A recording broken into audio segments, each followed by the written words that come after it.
نور الہدا منبع الجود والعطا اما بعد اعوذ باللہ من الشیطان الرجیم بسم اللہ الرحمن الرحیم قل للمؤمنین یغضوا من ابصارہم صدق اللہ العظیم وصدق رسولہ النبی الکریم ونحن علی ذلک لمن الشاہدین والشاکرین والحمد للہ رب العالمین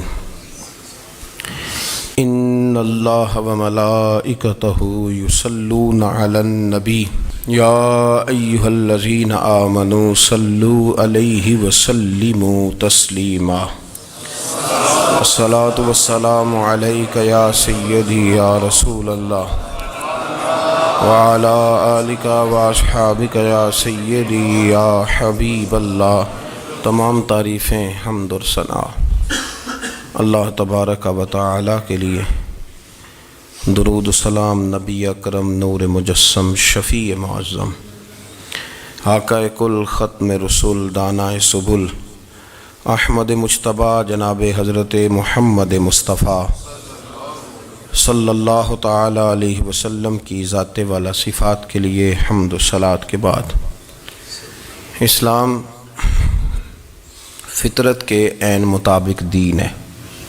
نبی پاک صلی اللہ تعالی علیہ وسلم نے فرمایا ہے کہ میں اخلاق عالیہ کی تکمیل کرنے کے لیے دنیا میں آیا۔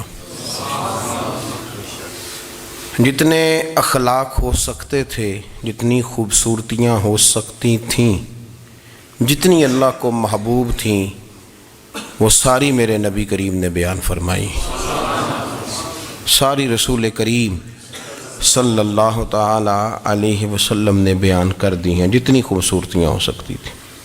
کچھ لوگ ایسے ہوتے ہیں جو بیچارے بائی نیچر ہی کچھ پریشانیوں کا شکار ہوتے ہیں، اور قرآن مجید نے جو ارشاد فرمایا نا کہ کچھ لوگ نفس کی خواہش کو اپنا خدا بنا لیتے ہیں، تو وہ بلا وجہ بھی بہت ساری باتیں کرتے ہیں جن کا کوئی وجود نہیں ہوتا۔ عورت کو حقوق دلانے کے لیے بہت سارے لوگ بہت ساری غلط باتیں کرتے ہیں۔ جو لوگ یہاں سے کسی کو لے جاتے تھے نا دبئی، دھوکہ دے کے اور لے جاتے تھے یورپ میں، عرب ممالک میں دھوکہ دے کے لے جاتے تھے، تو وہ بھی کوئی خواب ہی تو دکھاتے تھے کہ اتنے لاکھ تنخواہ ہوگی، اتنا کچھ ہوگا۔ وہاں جا کے پتہ چلتا تھا کہ جیب سے بھی دینے پڑیں گے کچھ۔ بہت سارے لوگ ایسے ہوتے ہیں، وہ سارے خوبصورتی کے نام پر ہی دھوکہ دیتے ہیں۔ آپ کو پتہ ہے کہ جو آدمی کسی کو لالچ دیتا ہے تو کسی کو لوٹنے کے لیے اسے لالچ دینا بڑا ضروری ہوتا ہے۔ لوگ پہلے لالچ دیتے ہیں پھر لوٹتے ہیں، پہلے مکمل لالچ دیتے ہیں، یہ چیز مل جائے گی، یہ چیز مل جائے گی۔ لوگ مکمل لالچ دیتے ہیں، اس کے بعد پھر لوٹتے ہیں۔ اور اگر لالچ نہ دیں تو کوئی آدمی قابو آئے گا؟ لوگ لوٹتے ہیں لالچ دے کر۔ اچھا، اب وہ جو جس کو لالچ دیا جا رہا ہوتا ہے وہ کہہ رہا ہوتا ہے کہ نہیں نہیں تمہیں نہیں پتا، وہ اس وقت ماننے کو تیار نہیں ہوتا۔ وہ کہتا ہے اتنی خوبصورت باتیں کر رہا ہے، اتنی اچھے پیغام دے رہا ہے، تم میرے دشمن ہو، تم مجھے منع کر رہے ہو۔ ہوش تب آتی ہے کہ جب سب کچھ لٹ جاتا ہے۔ عورت کو ویسے بھی قابو کرنا بڑا آسان ہوتا ہے۔ اعلیٰ حضرت بریلوی رحمۃ اللہ علیہ فرماتے ہیں بیٹیاں نازک شیشیاں ہوتی ہیں، ان کو تو ذرا سی چوٹ لگے تو ٹوٹ جاتی ہیں۔ دیکھیں کتنا بڑا جملہ کہا بریلی کے امام، وہ نازک شیشیاں ہیں۔ ذرا کوئی آدمی گمراہ کرتا ہے، ذرا خراب کرتا ہے۔ اب دیکھیں نا، یہ جو بچیوں کو بچے مس گائیڈ کرتے ہیں، انہیں بڑے بڑے خواب دکھاتے ہیں، وہ بیچاری ماں باپ کو چھوڑ کے، بہن بھائی کو چھوڑ کے اس کے ساتھ شادی کرتی ہے، پھر جو اس کا بعد میں حشر ہوتا ہے، آپ اتنی یعنی سردار پہن کرتے تو شرما والیاں نے ٹوٹے ڈولیاں نے، پھر وہ بیچاری ماں باپ رکھتے نہیں، وہ ظلم کرتا ہے، تو کتنی بڑی تکلیف میں وہ بچی آ ہے۔ نازک شیشی ہوتی ہے نا کہ ٹوٹ جاتی۔ یہی حال اب جدید خواتین اور یہ جو کچھ اینکر پرسن ہیں، یہ اصل میں نا یہ آپ کو سیاست سکھاتے ہیں، لیکن یہ مادر پیدر آزاد لوگ ہیں۔ بالکل آزاد. یہ تو علماء شور نہ کریں، بات نہ کریں، گفتگو نہ کریں، مشائخ بات نہ کریں، اور یہ جو کچھ سنجیدہ اور دینی طبقہ ہے یہ کوئی شور نہ کرے، یہ تو روڈوں پہ ننگے ہو کے آ جائیں معاذ اللہ. خوفناک نظریہ رکھتے ہیں یہ لوگ. عورت کو کہتے ہیں تیرے حقوق ہم تجھے لے کے دیں گے. مثلاً وہ کون سا حق ہے جو تم نے لے کے دینا ہے؟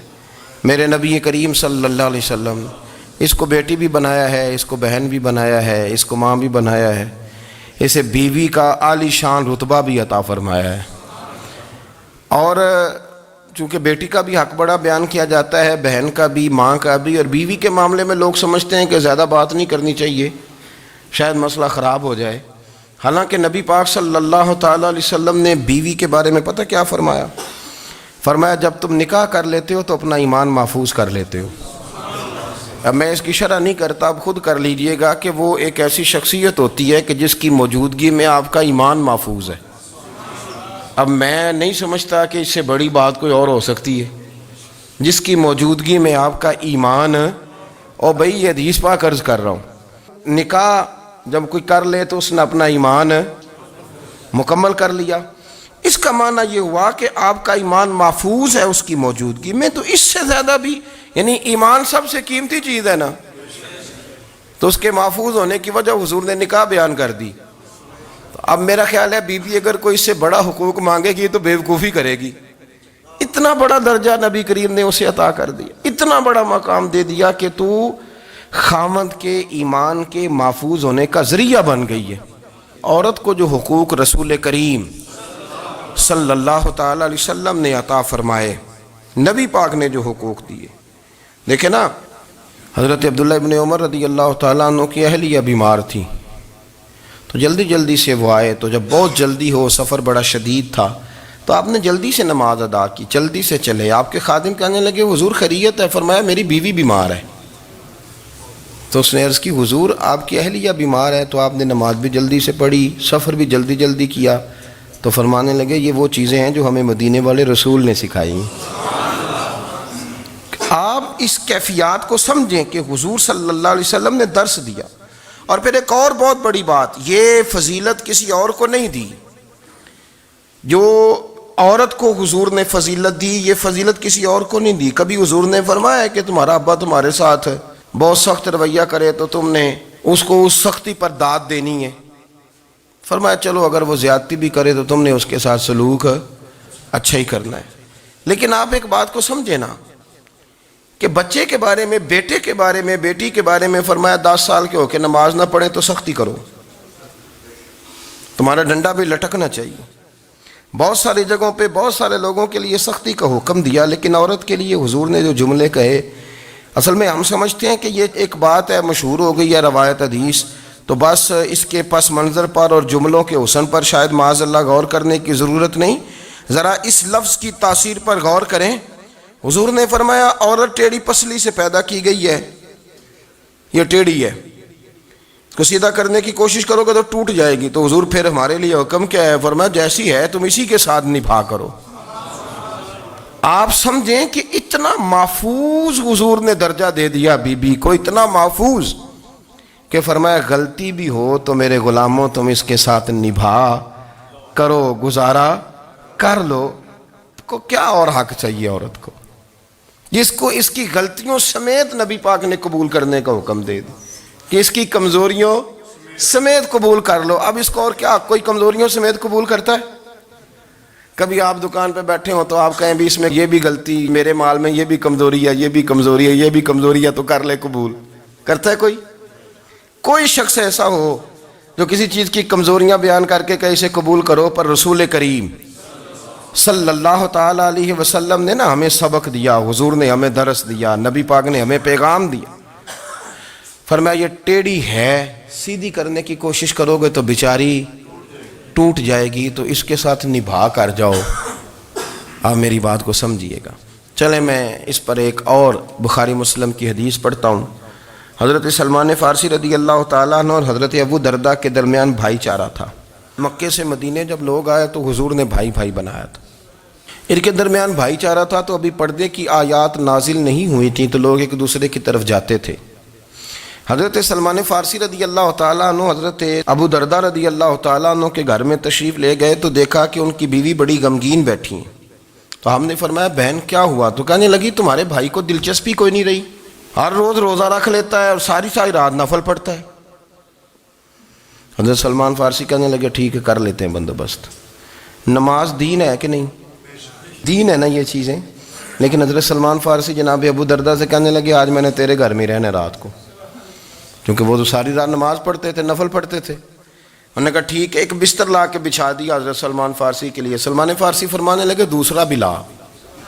کہا وہ کیا کرنا ہے؟ فرمانے لگے تو نے بھی سونا ہے, میں نے بھی سونا ہے, تو نے بھی سونا ہے. عشاء پڑھیں گے اور پھر دونوں سوئیں گے. کہا میں نے تو نماز پڑھنی ہے. فرمایا تہجد کے وقت اٹھ کے پڑھیں گے, اللہ کے رسول بھی رات آخری حصے میں جا کے نماز پڑھتے. ادھر ساتھ سلا لیا. وہ تھوڑی کو دیر سوئے, اب عادت تھی ساری رات اٹھنے کی, ذرا اٹھنے لگے بستر سے تو حضرت سلمان فارسی فرمایا چپ کر کے سو جا, وہ بڑی رات پڑی ہوئی, چپ کر کے سو جا. وہ لیٹ گئے, پھر اٹھنے لگے تو فرمایا سو جا چپ کر کے, بڑا ٹائم ہے. سحری کے وقت اٹھے, نفل پڑھے. ان کا ارادہ تھا روزہ رکھنے کا, تو فرمانے لگے کل رکھا تھا نا نفلی روزہ؟ جی رکھا تھا. پرسوں بھی رکھا تھا, ترسوں بھی رکھا تھا. فرمایا آج نہیں رکھنا, آج میں تیرا مہمان ہوں, سارا دن کٹھے مل کے روٹیاں کھائیں گے, آج نہیں روزہ رکھنا. سلا دیا. اب حضرت ابو دردہ رضی اللہ تعالیٰ عنہ کہہ تو کچھ نہ سکے, پر کہنے لگے سلمان تم پتہ تم کیا کر رہے ہو, نہ تم نے مجھے رات اٹھ کے زیادہ نفل پڑھنے دیے, سویرے روزہ نہیں رکھنے دیا. تو حضرت سلمان فارسی کہنے لگے کوئی لمبی بات تو نہیں نا, چلتے ہیں نا ابھی فجر میں مسجد نبی میں, تو نبی پاک کو بتاتے ہیں. سرکار دو عالم علیہ السلام کی خدمت میں تو اپنی بات کرنا, میں اپنی کروں گا, حضور نتیجے کا اعلان فرما دیں گے, بات طے ہو جائے گی. حاضر خدمت ہوئے, عرض کی یا رسول اللہ صلی اللہ تعالیٰ علیہ وسلم یہ ساری رات نفل پڑھتے ہیں, ہر روز روزہ رکھتے ہیں, ان کی اہلیہ غمگین بیٹھی ہیں, حکم فرمائیں. تو نبی پاک صلی اللہ علیہ وسلم نے فرمایا پھر ہوا کیا؟ یا رسول اللہ میں نے رات سلایا ہے, سحری میں اٹھایا ہے, سویرے روزہ نہیں رکھنے دیا. نبی پاک نے فرمایا سلمان فارسی نے ٹھیک کیا, سلمان فارسی نے ٹھیک کیا. پھر حضور نے فرمایا, نبی کریم نے فرمایا ابو دردہ تیرے اوپر اگر اللہ کا حق ہے, اس کے رسول کا حق ہے, دین کا حق ہے, تو فرمایا تیری آنکھ کا بھی تیرے اوپر حق ہے, تیرے وجود کا بھی تیرے اوپر حق ہے. یہ حضور نے فرمایا تیرے بچوں کا بھی تیرے اوپر حق ہے, تیری بیوی کا بھی تیرے اوپر حق. اس حق کو بھی سمجھے, حقوق اللہ بھی ہیں, پر تیری آنکھ کا بھی تیرے اوپر. کیا مانا کہ تیری آنکھ سونا چاہتی ہے تو اسے سلا بھی, تیرے وجود کا بھی تیرے اوپر حق ہے. تو تیرا وجود آرام کرنا چاہتا ہے تو اسے آرام بھی کرا. اور پھر وہاں نبی پاک صلی اللہ علیہ وسلم نے فرمایا میں تم سب, سننا یہ لفظ حدیث کے, حضور نے اسی موقع پر فرمایا میں تم سب سے زیادہ اپنے رب کو جانتا ہوں اور میں تم سب سے بڑھ کر اپنے رب سے ڈرتا ہوں. حضور فرمانے لگے میں روزہ بھی رکھتا ہوں, افطار بھی کرتا ہوں, یعنی کبھی رکھتا ہوں اور کبھی نہیں رکھتا. فرمایا میں نفل بھی پڑھتا ہوں اور اپنی بیویوں کو وقت بھی دیتا ہوں. سرکار مسجد میں بھی آتے تھے, نواسوں کے ساتھ کھیلا بھی کرتے تھے, ان کے ساتھ پیار بھی کرتے تھے. تو اتنے بڑے حقوق حضور نے بیان فرمائے عورتوں کے کہ تمہاری بیوی کا بھی تمہارے اوپر.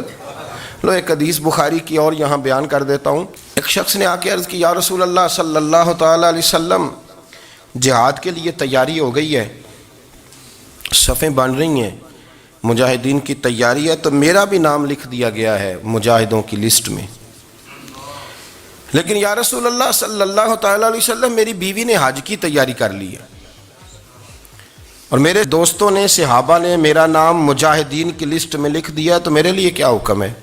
یہ بخاری مسلم ہے. تو نبی پاک صلی اللہ تعالیٰ علیہ وسلم نے فرمایا جہاد پہ کوئی اور چلا جائے گا تو بیوی کے ساتھ حج کرنے جا, اسے محرم کی ضرورت ہے, وہ تیرے بغیر کیسے جائے گی؟ مجاہدین کو تو اور مجاہد مل جائے گا, پر تو اپنی بیوی کے ساتھ جانا. نبی پاک صلی اللہ علیہ وسلم نے مرد کو محافظ بنایا ہے, عورت کو مرد کا قیدی نہیں بنایا, بلکہ عورت کو حفاظت عطا کی اور مرد کو اس کا محافظ بنایا. اب بچیاں آزاد ہونا چاہتی ہیں, اور آزادی بھی وہ والی کہ جو بنیادی طور پر آزادی نہیں, فحاشی ہے. میں نے بہت پہلے کہا ہے کہ اسلام بیٹیوں کو قیمتی سمجھتا ہے. جس بندے کے پاس 20 تولے سونا ہو وہ چوک میں لے کے نہیں آتا, وہ قیمتی چیز ہے, اس نے چھپا کے رکھی ہوتی ہے. تو جو نبی پاک صلی اللہ علیہ وسلم کا کلمہ پڑھنے والے بیویاں, اسلام انہیں قیمتی سمجھتا ہے, کہتا ہے کہ تم قیمتی ہو لہذا گھر کے اندر رہو, تم باہر نہ آؤ.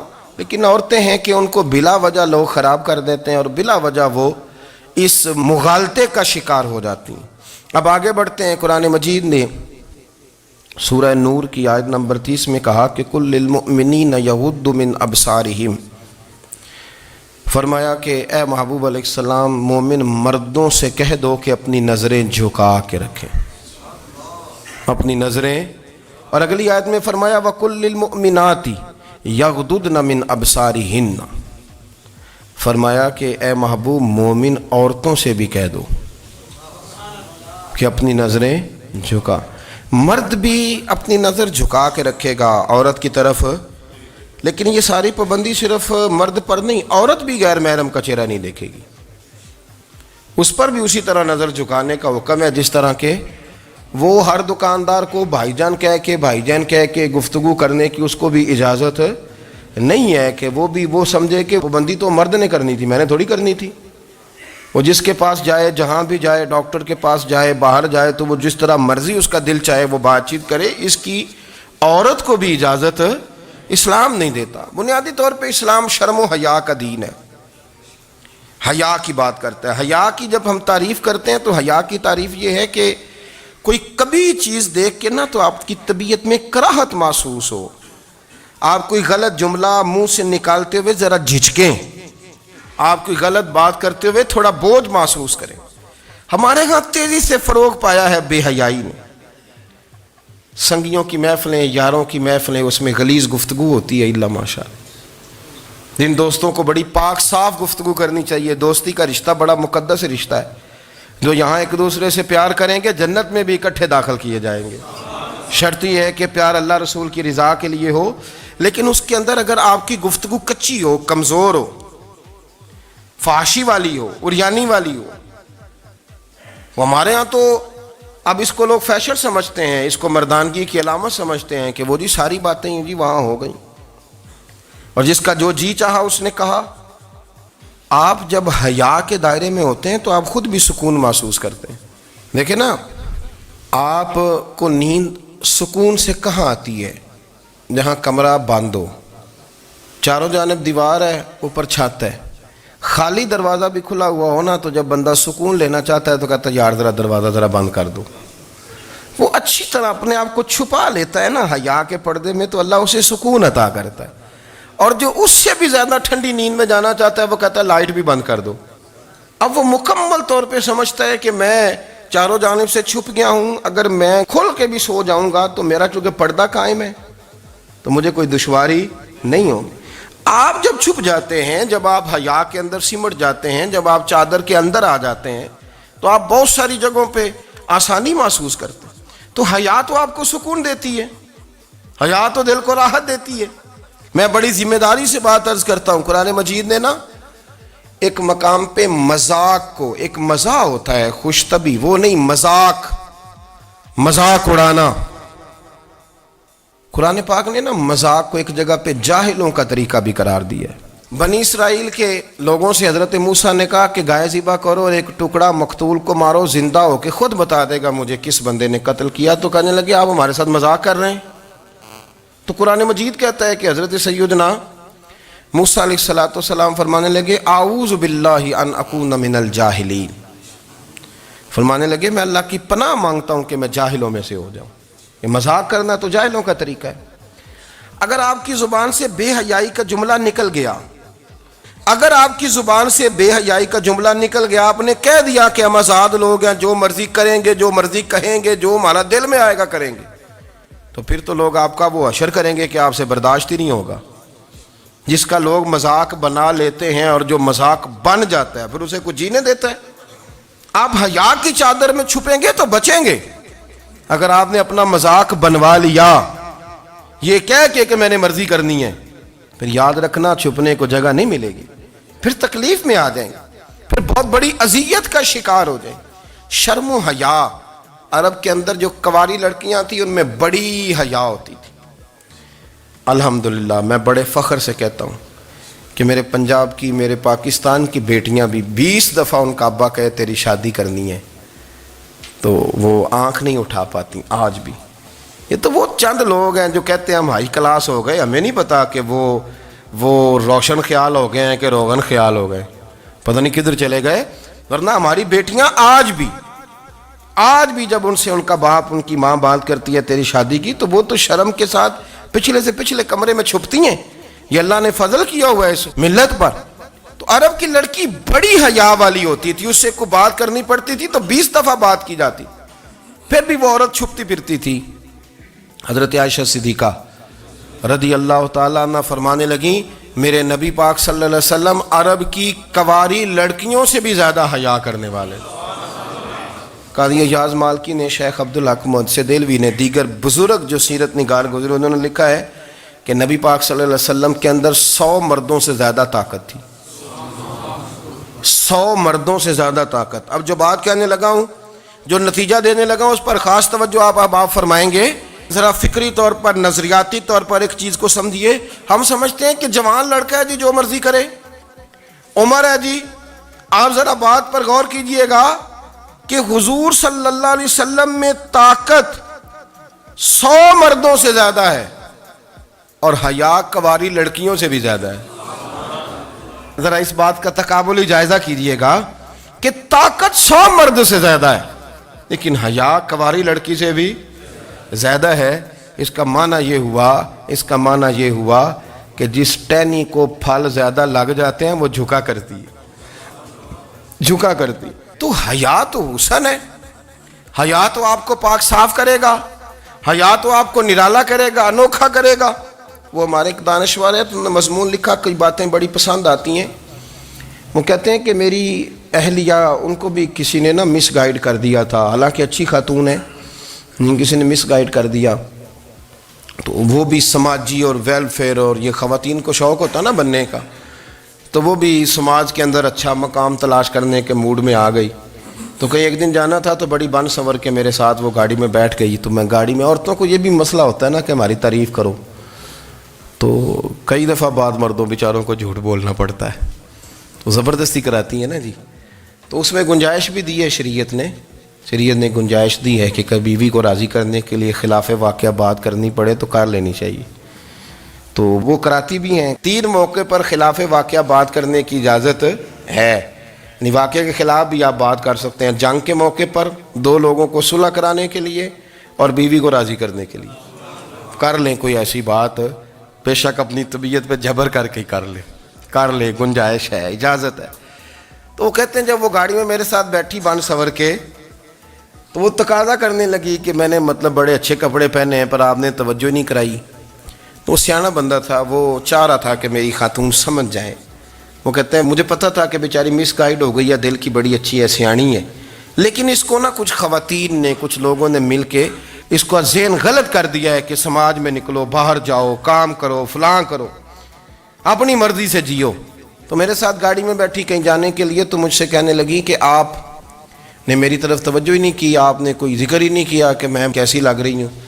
تو وہ کہتے ہیں میں نے اسے کہا کہ اگر تو ناراض نہ ہو تو پھر میں صحیح والی تعریف کر دوں.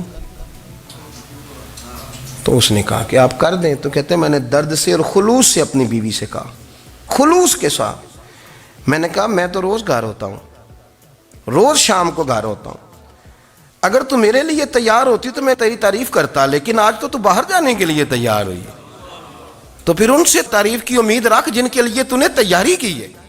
میرے لیے تیاری کرتی تو میں تو ہر شام تیرے پاس ہوتا ہوں. کہتے ہیں وہ میرے لفظوں میں درد تھا تو وہ بھی رو پڑی. اور کہنے لگی آپ گاڑی روک دیں، مجھے باہر جا کے کسی کو راضی نہیں کرنا، میں نے اسے راضی کرنا ہے جس کو رب کریم نے میرا شوہر بنایا ہے اور میرے لیے منتخب کیا ہے میرے ماں باپ کو. میں واپس لوٹتی ہوں. یہ ایک پہلو ہے سلگتا ہوا، اس کو سمجھا جائے. رسول کریم صلی اللہ علیہ وسلم عرب کی کواری لڑکیوں سے زیادہ حیا والے تھے، کواری لڑکیوں سے زیادہ حضور حیا فرمایا کرتے تھے. جب خانہ کعبہ کی مکہ شریف میں تعمیر ہو رہی تھی نا، اہل عرب اس کو تعمیر کر رہے تھے، تو نبی پاک صلی اللہ علیہ وسلم اپنے چچا حضرت عباس کے ساتھ خانہ کعبہ کی تعریف میں مصروف تھے. تو عرب کے لوگ چونکہ لمبا کرتا پہنتے تھے پیروں تک، تو نیچے اگر کسی وقت کوئی چیز نہیں بھی ہوتی تھی تو کسی کو وہ نظر نہیں آتی تھی، چونکہ پردہ رہتا تھا، ایک لمبا کرتا پہنا ہوا ہوتا تھا. تو جب بچے سرکار کی عمر مبارک بھی ابھی تھوڑی تھی، تو اس طرح بچے جب نکلتے تو وہ کئی دفعہ اپنی تہمت اتار دیتے نیچے سے، اور کوئی مزدوری کرنے لگتے تو 3-4 طے کر کے نا تہمت کی کندھے پہ رکھ لیتے، جس طرح کبھی دیہاتوں میں لوگ کپڑا سر پہ رکھتے تھے کہ اوپر اگر کوئی وزنی چیز رکھیں گے تو وہ تکلیف نہیں دے گی۔ نبی پاک صلی اللہ علیہ وسلم بھی سب لوگوں کے ساتھ خانہ کعبہ کی تعمیر میں شامل تھے، تو حضرت عباس رضی اللہ تعالیٰ عنہ نے کہا حضور سے، ابھی اعلان نبوت بھی نہیں فرمایا تھا، بھتیجے آپ بھی تہمت اتاریے، یہ صحیح مسلم میں حدیث موجود ہے، اور اس کو کندھے پہ رکھ لیجیے، آپ اینٹیں اٹھا کے لا رہے ہیں تو ذرا آپ کو تکلیف نہیں ہوگی۔ تو سرکار دو عالم صلی اللہ علیہ وسلم سے یہ بات کہی، اور پھر جلدی سے حضور کی تہمت کو نکال کے نا، حالانکہ لمبا کرتا پہنا ہوا ہے، تو وہ جیسے ہی ان کے کندھے پہ رکھا اینٹیں رکھنے کے لیے، تو سرکار تو زمین پہ گر گئے، بے ہوش ہو گئے، آنکھیں آسمان کی طرف، اور پھر حضور پکار رہے ہیں آزاری آزاری آزاری، میرا تہمت دے دو، میرا تہمت دے دو۔ کبھی کوئی شخص اس وجہ سے بھی بے ہوش ہوا ہے کہ میرے وجود سے کپڑا اتر گیا ہے؟ حالانکہ سرکار پر وہ بے ہوشی بھی نبی پاک کا وہ جو غلبہ ہے نا شرم و حیا کا، اس کی وجہ سے ہوئی، ورنہ تو حضور فرماتے ہیں کہ میری آنکھیں سو جاتی ہیں، دل تو میرا اس عالم میں بھی جاگتا رہتا ہے۔ تو سرکار زمین پہ تشریف لے آئے، آنکھیں میرا تہمت دے دو، میرا تہمت دے دو، تو جلدی سے انہوں نے تہمت دیا تو حضور نے باندھ لیا، پھر طبیعت مبارک میں تسلی ہوئی۔ یعنی ہم اس رسول کے غلام ہیں کہ جن کے تو وجود سے کپڑا اتر جائے تو حضور برداشت نہیں کرتے، قبول نہیں فرماتے، تکلیف شروع ہو جاتی۔ لیکن یہاں نوجوان ہیں اور بڑا قد کاٹ ہے اور بڑے بڑے سمجھدار لوگ ہیں، گرمی آتی ہیں تو شارٹ کپڑے پہن کے گھومتے ہیں، ان کو خیال نہیں کہ یہ وہ والا لباس ہے جو باہر تو کیا گھر میں اماں کے سامنے نہیں پہننا چاہیے، بہنوں اور بیٹیوں کے سامنے نہیں پہننا چاہیے، آپ کی گفتگو میں شرم و حیا ہو، آپ کے لب و لہجے کے اندر حسن ہو۔ آپ کو پتہ ہے نبی پاک صلی اللہ علیہ وسلم نے فرمایا میری امت میں سب سے زیادہ حیا کرنے والے عثمان غنی ہیں، عثمان غنی سب سے زیادہ حیا کرنے والے۔ آپ فرمایا کرتے تھے جب سے حضور کا چہرہ دیکھا ہے میں نے کبھی اپنی شرمگاہ بھی نہیں دیکھی، میں نے آنکھوں کا وضو نہیں توڑا، اور جب سے حضور کے دست مبارک میں نے بیعت کے لیے سیدھا ہاتھ بڑھایا تو پھر سیدھا ہاتھ میں نے کبھی گندگی کو نہیں لگایا، حیا تھی۔ آپ باتھ روم کے اندر بھی غسل فرماتے تھے تو کپڑوں سمیت کرتے تھے۔ کسی نے کہا حضرت جی واش روم کے اندر کیوں نہیں کپڑے اتارتے؟ آپ فرمانے لگے باہر بندوں سے حیا کرتا ہوں، اندر جاتا ہوں تو رب سے حیا آنی شروع ہو جاتی، وہ تو دیکھ رہا ہے نا۔ تو میں جو بات آپ کی خدمت میں عرض کرنا چاہتا ہوں اس کو آپ سمجھیے گا میرے عزیز، کہ شرم والا مزاج، گفتگو بھی شرم والی، آنکھیں بھی شرم والی، لباس بھی شرم والا، دوستی یاری بھی شرم والی، بہت ساری ایسی باتیں۔ دیکھیں نا آپ ذرا، میں نے کہا کہ باتوں کو سن کے گزر نہ جایا کریں، اس کی گہرائی پر غور کریں۔ حضور علم کا سمندر ہے، سرکار سے زیادہ علم دنیا میں کسی کے پاس موجود نہیں ہے، اور صحابہ کو موقع ملا ہوا ہے اس سمندر سے فیض لینے کا، لیکن ان کی حالت یہ ہے کہ حضرت علی المرتضیٰ فرماتے ہیں 14 دن گزر جاتے، حضور سے کوئی سوال پوچھنا ہوتا تھا پر میں شرم کے مارے نہیں پوچھ پاتا تھا، 14 دن۔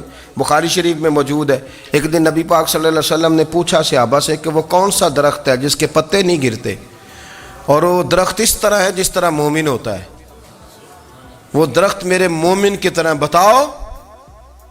حضرت عبداللہ ابن عمر فرماتے مجھے پتا تھا کہ وہ کھجور کا درخت ہے، لیکن چونکہ ابو بکر صدیق بھی بیٹھے ہیں، عمر فاروق بھی بیٹھے ہیں، مولا علی بھی بیٹھے ہیں، عثمان غنی بھی بیٹھے ہیں، اتنے جید لوگ بیٹھے ہیں، تو مجھے حیا آتی تھی کہ میں کیوں جواب دوں۔ کہتے سرکار نے کئی دفعہ پوچھا، لوگوں نے کئی اور درخت بتائے، پر فرمایا تمہارا جواب درست نہیں ہے۔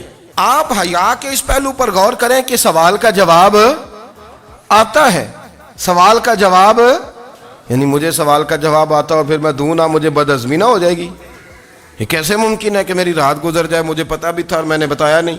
بہت سارے لوگ آ کے بہت ساری باتیں بتاتے ہیں، بہت ساری باتیں وہ سمجھاتے ہیں، تو ہم غور سے ان کا چہرہ دیکھنے لگ جاتے ہیں، کہتے ہیں یار اس کا تو دعویٰ تھا کہ میں سمجھنے آتا ہوں، تو یہ تو ہمیں سمجھا رہا ہے، چلو الحمدللہ ہم سمجھنے کو تیار ہیں۔ لیکن میرے عزیز پتہ بھی ہے جواب کا، علم بھی ہے، لیکن فرماتے ہیں میری حیا نے مجھے اجازت نہ دی کہ میں جواب دوں۔ آپ فرماتے ہیں پھر حضور سے صحابہ نے عرض کی کہ یا رسول اللہ آپ ہی بتا دیں وہ درخت کون سا ہے، تو حضور نے فرمایا بھئی وہ کھجور کا درخت ہے. تو آپ فرماتے میں دل ہی دل میں کہہ رہا تھا کہ الحمدللہ میرا جواب درست ہے، حالانکہ میں نے جواب دیا ہی نہیں. تو لفظوں میں حیا، جملوں میں حیا، آنکھوں میں حیا، اٹھنے میں حیا، بیٹھنے میں حیا، چلنے میں حیا ایک خوبصورت حسن ہے. اور نبی پاک صلی اللہ علیہ وسلم نے فرمایا جب تو بے حیا ہو جائے نا پھر تو آزاد ہے، پھر تو جو مرضی کا، پھر تو جو. اس لیے بزرگ جب کسی کو بے حیا کہتے تھے نا، اللہ اکبر، اور جب کسی کو کہتے تھے نا یہ بے حیا ہے تو لوگ سمجھتے تھے کہ کوئی ہلکی سی بات کر دی ہے، لیکن ان کا معنی یہ ہوتا تھا کہ بس بھائی اب اس کے ساتھ کوئی کلام کرنے کی ضرورت ہے، اس کو اب اصلاح کی ضرورت نہیں، یہ بے حیا ہے. کیا معنی؟ کہ اب یہ جو اس کے دل میں آئے گا وہ کرے گا، جو اس کی طبیعت چاہے گی وہ کرے گا، اب یہ کسی پہلو بھی قابو آنے کو تیار، بے حیا ہو گیا. بے حیائی بہت بڑا عیب ہے. اور جو لوگ کہتے ہیں کہ ہمیں بالکل آزادی ہونی چاہیے، ہمارا اپنا جسم ہے تو ہماری اپنی مرضی چلے گی. ایک وزیر صاحب ہیں، پتہ نہیں میں ان کو جانتا تو نہیں، انہوں نے سینٹ میں تقریر کی ہے، میں نے ان کی بات سنی ہے. اس نے کہا نہیں بھائی، جسم رب کا ہے تو مرضی بھی تو رب کریم کی چلے گی، اور مرضی بھی اللہ کی. یہ مجھے تھوڑا سا مسئلہ ہے جسم پر، کبھی کبھی مجھے کثرت سفر سے الرجی ہو جاتی ہے. میرے ساتھ لوگ نا دل سے پیار کرتے ہیں، شاید ہی کوئی اچھا ڈاکٹر ہو جس تک میرے سنگی مجھے لے کے نہ گئے ہوں، پر جسم اللہ کا ہے نا، مرضی بھی جب وہ چاہے گا صحت دے گا. کیوں کچے کاموں میں لوگ پڑ گئے، کیوں غلط لوگ سوچ میں پڑ جاتے ہیں؟ یہ اسی کا ہے. اور جب وہ چاہے گا، آپ اس بات کو اچھے طریقے سے سمجھ لیں کہ جو اپنی مرضی چوکوں چوراہوں میں کر رہے ہوتے ہیں نا، جو مرضی گاندمند، وہ جانور ہوتے ہیں، وہ جانور ہوتے ہیں جو نہ چونک دیکھتے ہیں نہ گلی دیکھتے ہیں، نہ انہیں پتہ ہوتا ہے کہ جگہ کون سی ہے. وہ انسان، میں نے کہہ دیا جو میں نے کہنا تھا، میں نے کہہ دیا، وہ جانور ہوتے ہیں. اور جو کچھ انسان ہوتے ہیں نا، ان کے اندر کچھ نہ کچھ پھر شرم حیا بھی ہوتی ہے. وہ چوکوں چوراہوں میں وہ حرکتیں اور وہ کام نہیں کرتے جو جانور کرتے ہیں. ان کے لیے بڑے پردے ہوتے ہیں، ان کے لیے بڑی باتیں ہوتی ہے، ان کے لیے بڑا کچھ ہوتا ہے. جو بالکل آزاد ہو جائے، کوئی پتہ نہ ہو کس وقت کیا کہنا ہے کیا کرنا ہے، تو پھر وہ دائرہ انسانیت سے خارج ہو جاتا ہے. ہم آپ کو کیا دعوت دیں؟ آپ تو وہ باتیں کر رہے ہیں جو اسلام کا انسانیت کے حق میں بھی ٹھیک نہیں. آپ تو وہ والی باتیں کر رہے ہیں جن کا انسانیت بھی تقاضا نہیں کرتی کہ یہ باتیں ہونی چاہیے. لیکن ایک بات، میں تو جذباتی نہیں ہوتا، میں بڑے غور سے چیزوں کو دیکھتا ہوں، سنتا ہوں. اور نہ میں ان موسمی مینڈکوں کی، وہ مجھے عاتق صاحب کہنے لگے جی بڑے بڑے مولوی ایک بندے کے ساتھ بیٹھے ہوئے ہوتے تھے اور وہ روزے میں بڑے بڑے درس دیتا تھا تو وہ بھی فلانی حرکتیں کر رہا ہے. تو میں نے کہا ہم نے تو پرانا کہا تھا کہ موسمی مینڈک ہے، تو پرانے کہہ رہے ہیں کہ اداکار ہے، تو وہ جہاں کاسٹ کریں گے وہاں وہ اداکاری کرے گا. آپ کسی مذہبی جگہ کر لیں تو وہاں کر لے گا، کہیں اور جگہ کریں گے تو ہم تو پرانا کہہ رہے ہیں. تو کسی کو کبھی سمجھ آتی ہے تو کسی کو کبھی اور جگہ جا کے سمجھ آتی ہے. ہم ان لوگوں سے پریشان نہیں ہوتے. کیوں؟ سن لیں، کوئی مایوسی نہیں. ان کے اندر جتنا زور ہے وہ لگائیں. یہ ملک بنا ہے رسول اللہ کے نام پہ، یہ اللہ نے تحفہ دیا ہے امت مسلمہ کو. یہ نبی پاک کے نام پہ بنا ہے تو یہاں جھنڈا بھی وہی والا بلند ہونا ہے جو مدینے والے رسول کا جھنڈا ہے، اور یہاں وہی کام چلے گا جو نبی پاک نے بیان فرمایا. تو اس طرح کئی لوگ آتے ہیں، وہ شور شار کرتے ہیں، چلے جاتے ہیں. اتنے نہ پریشان ہوا کریں. بہت سارے لوگ تو بیچارے اس قابل بھی نہیں ہے کہ ان کا نام لیا جائے. مطلب اتنا ہم ان کو اہمیت دے دیں، ان کا ذکر کریں، ان کا نام لیں، ان کی بات کریں، وہ بیچارے اس قابل ہی نہیں ہے. مطلب سٹیٹس ہی نہیں ہے ہمارا. اتنے فارغ ہیں ہم کہ اب جو بندہ آئے گا کہانی چھیڑے گا تو ہم چھیڑ جائیں گے. اور بھائی اللہ کا فضل ہے الحمدللہ تعالی، لوگوں نے بڑا شور کیا اور بڑے زمانے سے دنیا شور کر رہی ہے، پر اللہ کے گھر مسجدیں بھری ہوئی ہیں، مسجدیں بھری ہوئی ہیں. ہماری بیٹیاں پردے کرتی ہیں، پردے کو پسند کرتی ہیں، وہ حجاب میں رہتی ہیں، وہ سمجھتی ہیں کہ ہمارا اصل حسن کیا ہے. تو یہ پراپوگنڈا پرانا چلا آ رہا ہے. اس کا اللہ کے فضل سے امت مسلمہ پہ نہ کبھی اثر ہوا ہے اور نہ کبھی ہوگا انشاءاللہ. اللہ تعالی ہمیں حق پر استقامت عطا فرمائے.